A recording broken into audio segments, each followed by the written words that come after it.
Pat, first off, just tell me a little bit about your role. Obviously, you've been with the Panthers for a little bit, got a promotion last year to VP of Player Personnel. What is the day-to-day like for you here? Yeah, so I think the more you get up in this business, the less evaluating you get to do, which is unfortunate. So a lot of my day is spent kind of instituting the processes and practices that we have for evaluating players, the grade scale, our database, working for Coach and Scott to try to find the players that they want with Dan and Samir, and our college scouting director Cole Spencer and Sam Diamond, who's our college coordinator. They do a lot of work during the fall of like getting us to this point where we can kind of take it from there and kind of that's our jumping off point. You know. And obviously, we know the Panthers had the 6th pick in the draft. Yeah. A lot of questions. Will it be O-line? Will it be quarterback? Will it be a trade?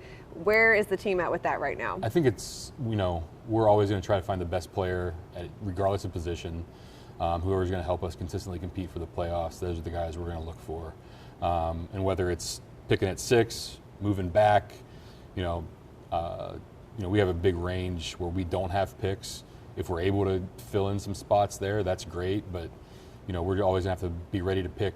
The phone has to work two ways with trades. Right. So we always have to be ready to pick with whatever we're at and whoever is available. You mentioned the wide range of not having another pick. Yeah. If you choose to keep that 6th pick, you don't pick again for 131 spots, no second round, no third round pick. So is that worrisome for this team? Or how would you address that? Or you're not okay worrisome with at that? all. Like I think at 6 we're going to get a good player regardless. And it's, we can only be concerned with finding the best player available. It's not going to be a situation where we don't have a pick for a certain range, so we have to move a bunch of things. But if we can make ourselves better, we're going to do it. And how does this team feel right now about the moves you made in free agency, heading into the draft, and just addressing some of the issues we saw come to light last year? Yeah, I think one thing I thought we did really well with last year with Scott and Coach was we addressed all of our needs before the draft, which kind of put us in a situation where you didn't have to take a specific position or a specific player. I thought we did a lot of the same things again this year. We addressed some of our needs in free agency. You're able to fill some gaps in the roster where your options are open at 6 to go a number of different ways, or if you have to move back, if the opportunity presents itself, you can do that there too.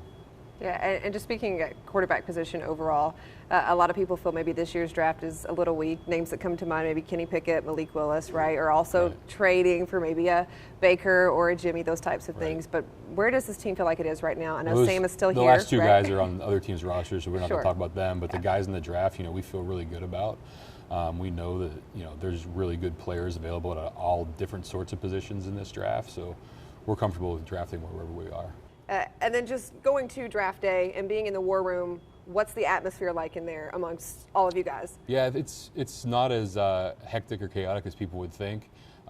There's a lot of decisions to be made, and you have to be calm about it and kind of take every piece of information you get from other teams, trade opportunities, who you think they're going to take, look at the board, know which players are going to fall within a certain range. And Scott and Matt did a great job with that last year, and I would anticipate us doing the same thing this year.